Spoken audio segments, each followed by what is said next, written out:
It's March Madness. That means we got to drag the Pope of Michigan State basketball on, Dave Klein of Spartans Illustrated. We're going to talk about Thursday's game, potentially Saturday's game, and then, hey, what did he see in the Big Ten tournament that can make us all optimistic? Let's go. You are Locked On Spartans, your daily podcast on the Michigan State Spartans, part of the Locked On Podcast Network, your team every day.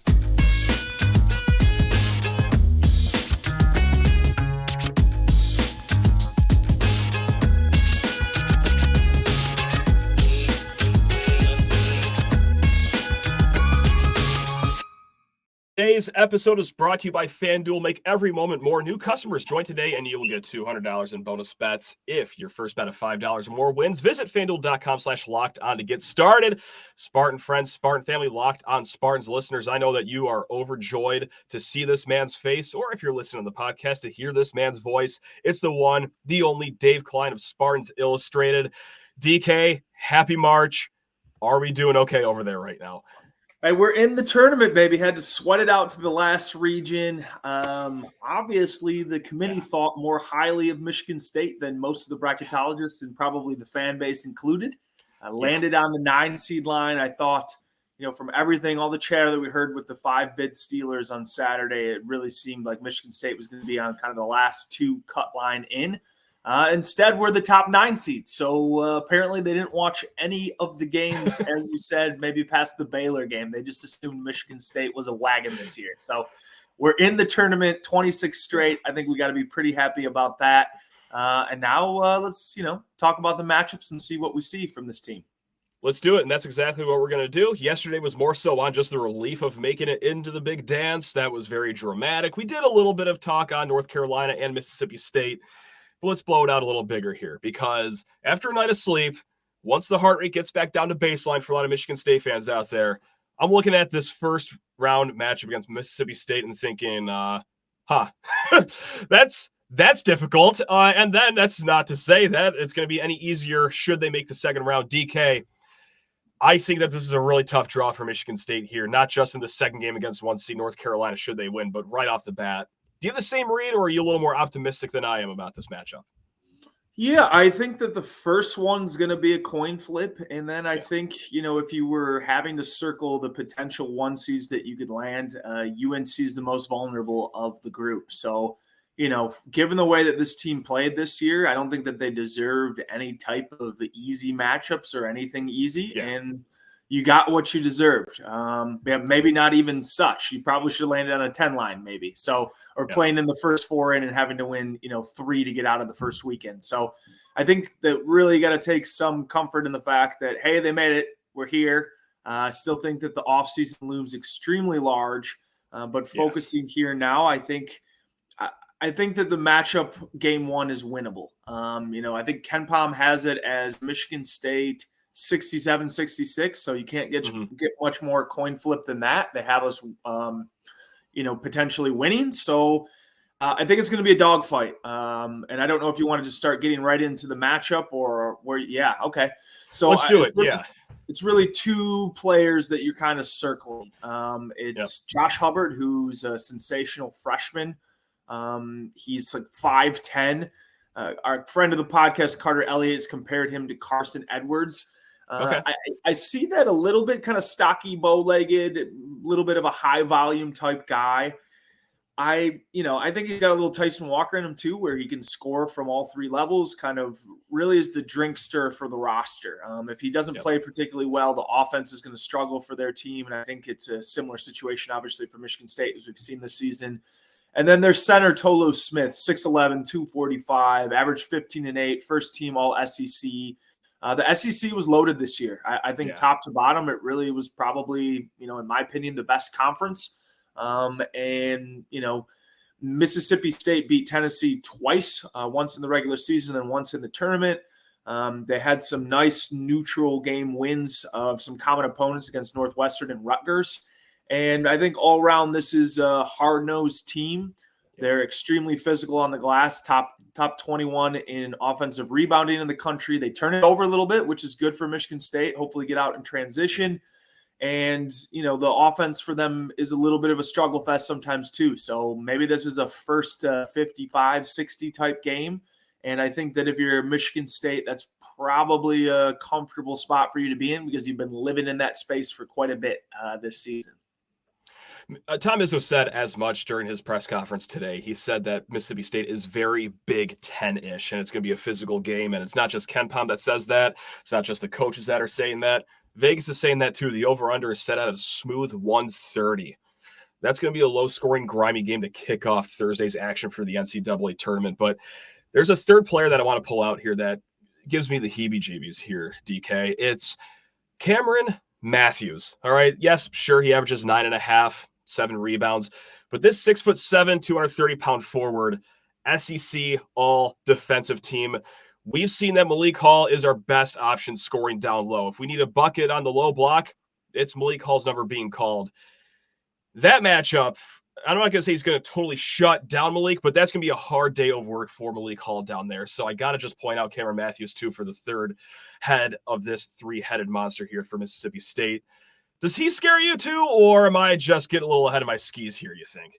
Yeah, I think that they have pretty good positional size. From some of the film that I've digested already, a lot of times they're playing, 3 forwards with the point guard and center. They have a couple guards. Sometimes they slide onto the roster, but I think, from a size perspective, they're going to play pretty big. I think that this is a game that Michigan State can get, but they just got to make shots. And I think what you saw in the tournament, particularly against the Purdue game, is if the shot making is not there, Michigan State's going to struggle on a little bit on the both sides of the ball. I thought they played good enough defense to beat Purdue that night, but you just you didn't get enough shooting from Akins and Walker and the rest of the gang.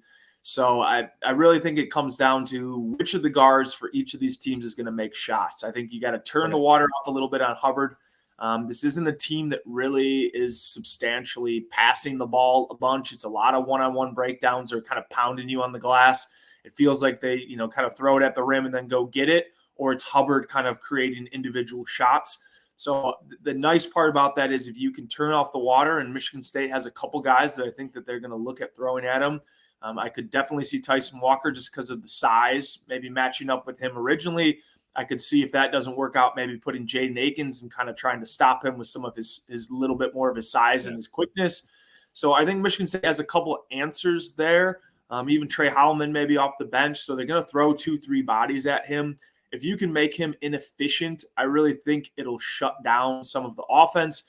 And then it just comes down to, can you hit the glass hard enough? I thought Michigan State did a nice job of that in the tournament these last 2 games.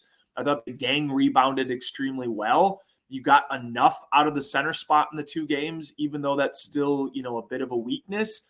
And I think that this Tolu Smith, from what I saw, isn't some prolific low block scorer so much as kind of like a quick turn over the shoulder type guy. He's not going to be sitting there up and under and all the rest of it. He's going to use some of his physical size and his presence to get in the post.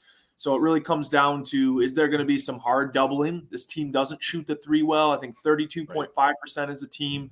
I think that what we saw over this weekend is they were much harder doubled it after that Indiana game that they lost in the final game of the regular season. So to me, I think the game plan coming in this is putting a ton of pressure on Hubbard, doubling hard in the post, and making them hit shots to beat you.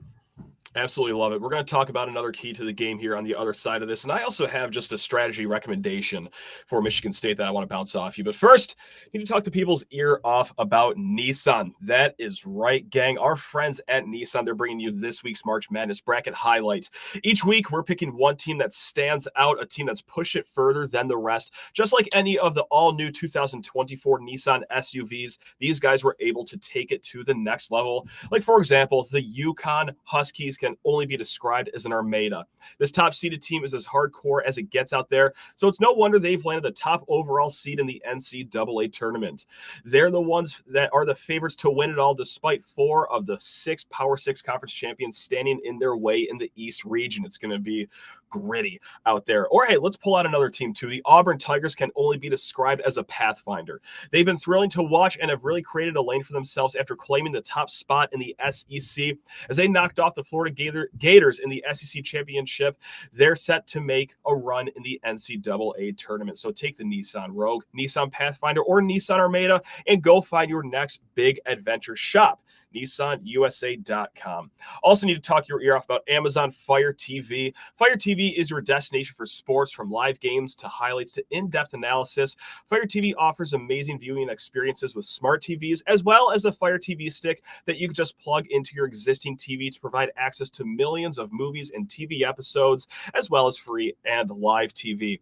Whether it's opening weekend of baseball, the upcoming college basketball tournament, you're going to want to have a Fire TV. Now, Fire TV recently created Fire TV channels to deliver a constant supply of the latest videos from your favorite sports brands, all for free. That includes all of us at Locked On and most of the big pro leagues and college conferences too.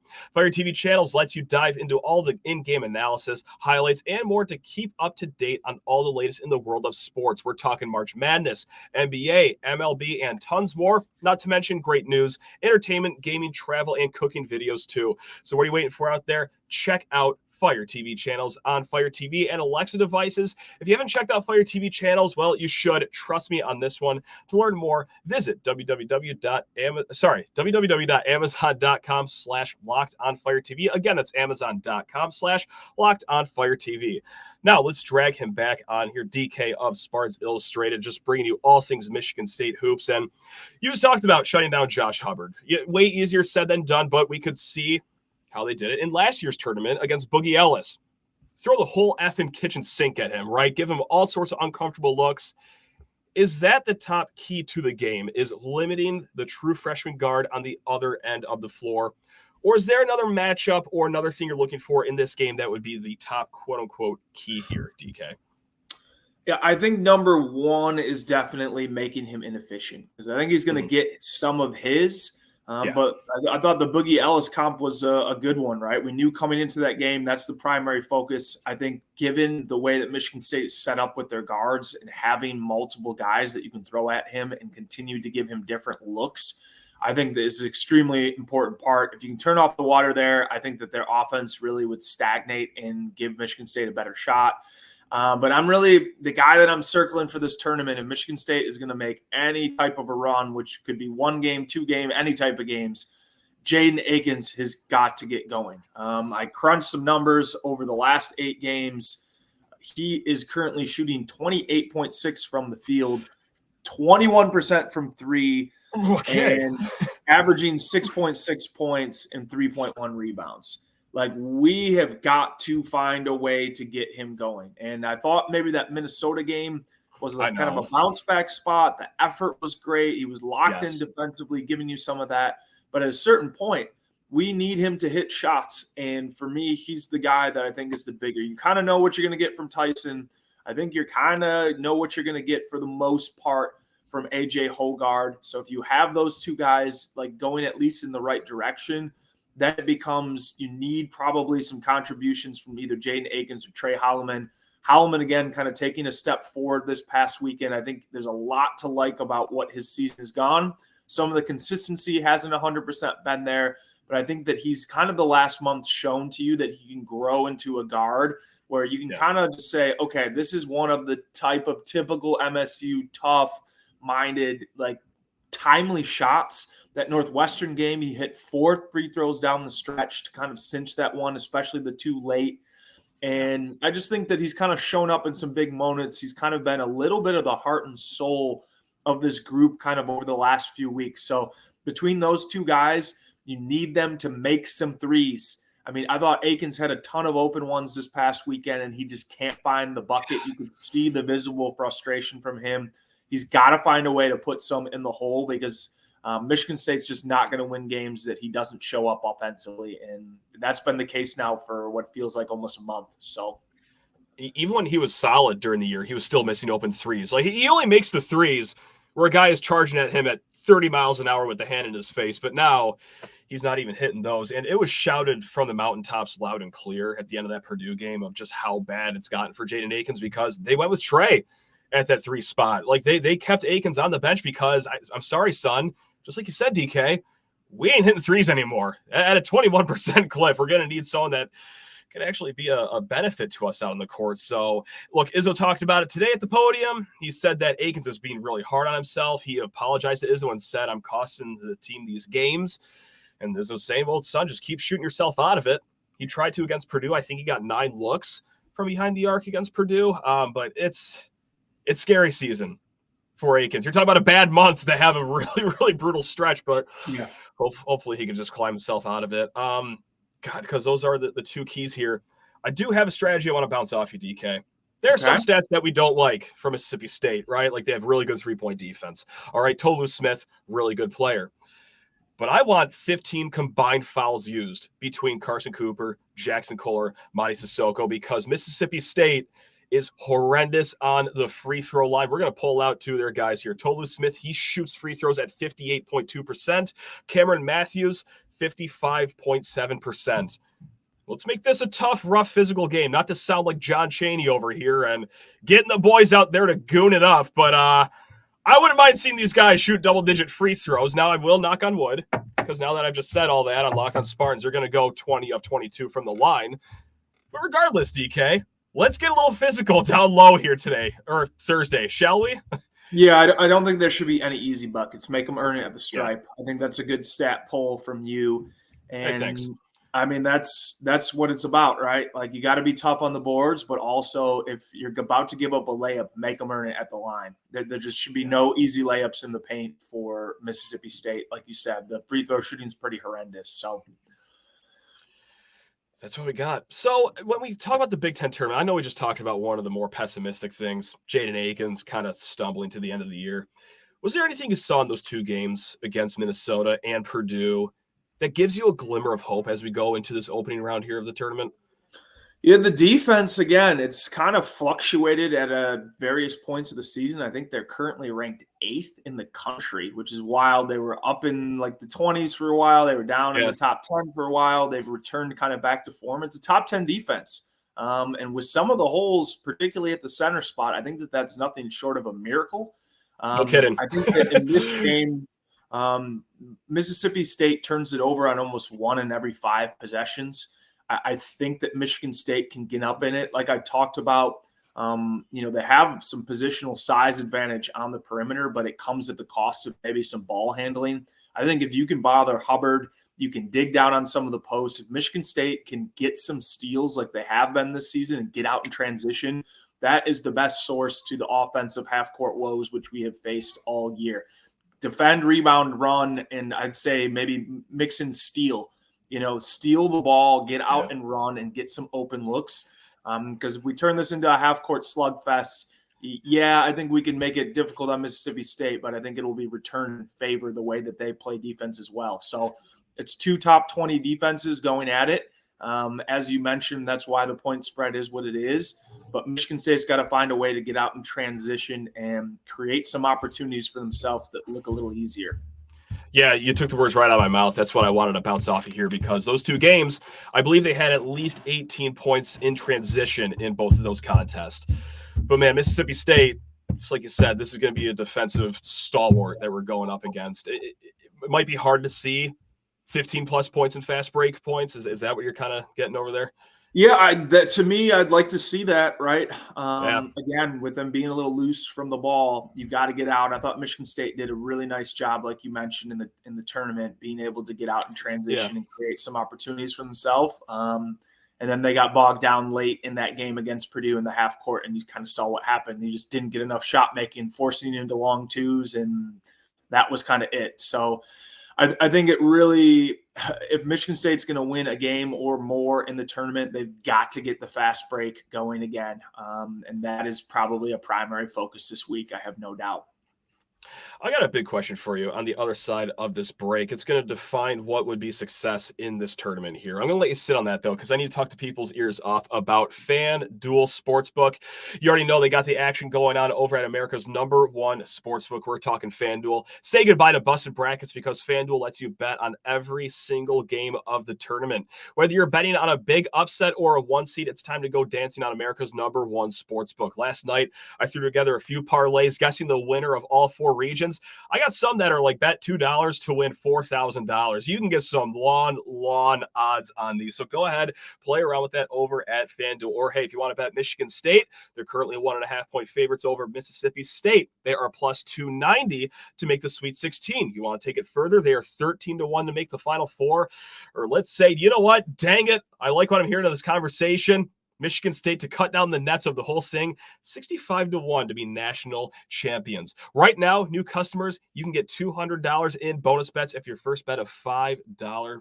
If your first $5 bet wins. That's $200 in bonus bets if your first $5 bet wins. You can use on point spreads, money lines, or you could even pick who's going to win it all. Just visit FanDuel.com/lockedon and bet on college hoops until they cut down the nets. All right, let's drag him back here. DK of Spartans Illustrated doing fantastic work over there, and just in every facet of his life over there. You're the man, DK. I need to bounce this off here. Personal hype man. You just got to come over to my house. Like, you can get your work done. You can clean those dishes. Yeah. Okay. Yeah. I'll be over in 10 minutes after we're done recording. That's no problem, DK. I'm here for you, man. I'm here for you. I need you to be here for me, though, because maybe I'm being too extreme with this take. I got a feeling that a lot of State fans are going to side with me. Before the season, I said that this season will be a success if you do one of two things. Win the Big Ten regular season. If anyone out there just woke up from a medically induced coma, surprised that they did not do that this year. Or number two, you go to a Final Four. I know this sounds crazy because it's far-fetched to see a Final Four. It's 13-1, like we just said. But I still think that is going to make or break a successful season if you make it all the way to Phoenix. The Sweet 16, I'm sorry, it'd be fun. Don't get me wrong. We will celebrate this heavily if they do it. But I think when the dust clears, it's going to have to be a Final Four still to make this a successful season. DK, are you as hard of a critic as I am? Or can you see another path where, they make a Sweet 16, some fun things happen? It was success. Where do you feel? Yeah, so what is success in terms of the preseason expectations versus what they are now? And I think that's the conundrum that you're in. I think absolutely making a Sweet 16 for this team in the way that they played would be a success, but it wouldn't be a success in a larger scope of, what the team was expected to do. And perhaps, myself included, those expectations were a little inflated. I do think that this team would look differently with Jeremy Fears in the fold. I really do. I think there would be, just some of the intangibles he brings. I think he would have figured out some stuff. Having the guard depth, I think that they could have pressed a little bit more and maybe created some more turnovers. So I do think that was an understated loss, but ultimately it came back to you didn't get enough out of your center position. You didn't play the one guy that, maybe could have given you a boost at that spot, even if I think long-term he's a power forward enough during the course of the season. And now we're here and he's still kind of learning on the fly. So the roster construction was flawed from the get-go. We thought that the freshman would be able to provide a bigger impact, and that unfortunately wasn't the case for a variety of different reasons. Right. If they make a Sweet 16 the way that this year has gone, it's a success for this team, but a success for this program is measured in banners, and I don't think that should change at any point. So I guess that's a half measure answer. Making a Sweet 16 and probably beating UNC, who would be your next opponent after beating Mississippi State, would be a success for this team. But in the grand scope of things, there was much bigger ideas for where the program trajectory was heading. So I really think that this team's probably not capable of reaching those expectations. I'm a realist here. I think if they win one game, that probably is going to be it. But if they were to go on a little surprise run, I think it could potentially flip some of the outlook of the way that this year has gone. Unfortunately, just teams basically are viewed in the context of what you've done in terms of what you do in March. And this group made a Sweet 16 last year. That should be the bare minimum this year. And did they get there or not? I don't know. I still think that this offseason is really going to end up determining the program trajectory for a long while, particularly the end of the Izzo years. So whenever they get there, whenever that may be, whether it's, Thursday afternoon or Saturday evening, or maybe the next weekend, this offseason to me is got to be some adaptation, some change, some portal hunting, just a vast overlook at where you currently are at in the national picture and changing the things that need to be done to get back to the top of the mountain. Because right now it's heading in the wrong direction. We've plateaued over the last 4 years, and something's got to give, or this is kind of going to be a little bit of a sad ending for the Izzo tenure. Let's see if we can be dreamers right now, because I'm in the same boat as you. Can they beat Mississippi State? Absolutely. I think it's going to be a tall task against North Carolina because, well, they're a good team. And this is a Charlotte game. This will be a home game. You know what Michigan State's been really awesome at this year is looking horrible on the road. Anyway, DK, they're the fourth best 1 seed according to the committee. Bart Torvik has them ranked number 9 overall. Dane Fife, old friend of the Michigan State basketball program, he even tweeted that Michigan State got a good draw and that he could see a Sweet 16 coming up. Do you think that North Carolina is actually a vulnerable team here and a somewhat decent matchup against Michigan State? Or is that even a bridge too far for you to believe right now? No, I think it actually is. I think that they're vulnerable. I think that the ACC was weak this year. They beat Tennessee on a neutral, but they lost to Villanova, Connecticut, and Kentucky. So really they went 1-3 in the games that mattered. They beat Duke twice, and that was the only other top 30 Ken Pom victory that they had during the course of the conference schedule, much because the ACC wasn't good. It wasn't good this year. They lost to Clemson on the road, lost to Syracuse, lost to Georgia Tech. They lost to NC State, who basically had to win to get into the tournament. I think that there's some vulnerability there. RJ Davis is a problem. There's no doubt about that. I think Armando Bacot would present some problems too, but the supporting cast, I think, actually matches up well. Malik Hall matches up well with Ingram. Cormac Ryan, good shooter, but not somebody that I'm like overly worried about unless he's hitting 6 or 7 threes, which he did at points in the season this year. And then they have, really their backup guard, or I think that he started in some spots in Elliot Cadeau. Either hit or miss, either really good games or games where you're like, okay, like he's fine, but he's a freshman and he's still figuring it out. So in terms of all around depth and like scariness for me, I think that this was best case scenario on the 8-9 seed to land with UNC. As you said, it's basically a home game. They're the better team. There's no doubt about it, but I don't think it's some insurmountable game that they couldn't do when you look at kind of some of the games that they've played. They've won a lot of games, but not a lot of them were against tournament teams this year. And watching that DJ Burns kind of cook them inside, I think Bacot sometimes can be a little soft. Is he better than what Michigan State has at the center spot? Yes. Yeah. But is he some absolute dominant guy like Zach Edey? No. So I think Michigan States have seen better centers this year. And if they get past Mississippi State, I think that they'll make that a game, and it's just going to come down to, again, who can make shots on the perimeter. RJ Davis, probably a better shot maker so far this season than anybody else. Yeah. But maybe you get Tyson Walker kind of returning back into form. Akins comes into play. Trey Holloman. You just need to be solid in that game, and I think Michigan State would have a shot. So I don't think it's out of the realm of possibility if they beat Mississippi State to be able to compete and potentially win against UNC. But we haven't seen it. This team's got to prove it for me. Yeah. That's kind of where I'm at. That's still enough for me to have a glimmer of hope, though, as I go to bed the next few nights. You know what? DK's right. That Bacot guy is soft. Let's go. Let's turn it up. And maybe Cormac Ryan burnt up all of his 3-pointers against Michigan State the other year they played Notre Dame, where he hit, 14 or 15 3-pointers, it felt like. That was a long evening. Anyway, DK, I want to leave you on this super hard-hitting question. We're going to get really into the nitty-gritty of analytics, some X's and O's talk.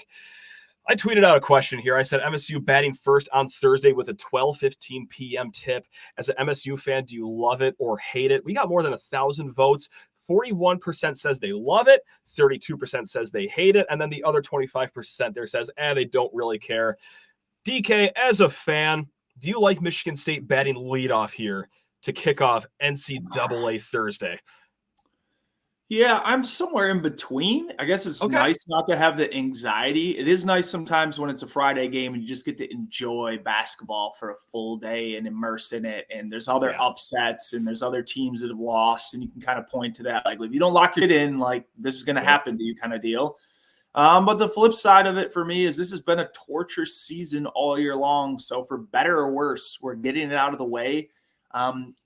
For me, I don't think that this team is really going to break my heart. I don't think I'll be surprised with any outcome short of like really winning 2 games this weekend. I think that would be more surprising than not. So I'm coming in with the expectations that I hope they get 1. And if they don't, I don't know. This is who this team was. They didn't beat a whole lot of good teams this year. They beat Baylor, Illinois, Indiana State didn't make the tournament. They played close with a bunch of decent teams. They didn't beat too many good teams this year. So coming into a game like this, you're playing another good team. Can you go out and actually show that you can beat them? I trust the prep.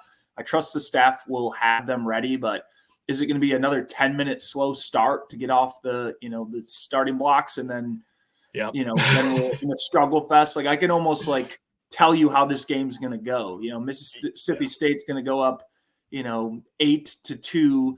Michigan State won't be able to find the basket. Then they settle in, get out in some transition. Maybe it's close at half. They take a lead at a certain point and they give it back in the clutch moments. I mean, how many times have we seen that script? So I'd like them to reverse that type of game, but we've seen it so many times this year that I can't be worried about what they're going to do. When to me, it's this offseason matters so much more. Whatever happens in the tournament, great. If they go on a little run, great. If they lose, whatever. But this is the offseason for me. This there can't be a larger one that's loomed in Izzo's career.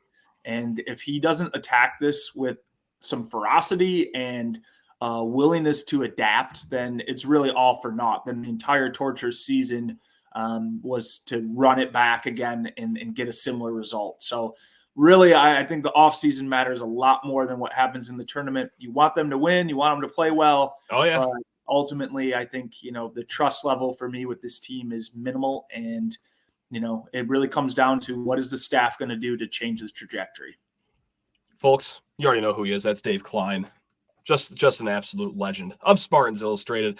DK, I'll be at your house in about 10 minutes. I'll encourage you as you dust your fan blades or, change your car oil, whatever it is you need me to hype you up to do. But if you want more of his work, folks, Spartans Illustrated, all sorts of great work going on over at Spartans Illustrated beyond DK as well. We're going to be back tomorrow. We're going to talk a little football tomorrow. Don't get us wrong. And then we're going to get more into March Madness too. Could have some betting talk here in the near future. But until then, folks, let's just all hold hands, close our eyes, and walk through this week together. We got this. It's March Madness. I'm sure we'll all come out of this alive in some way or another. But until then, folks, love you all. Go Green.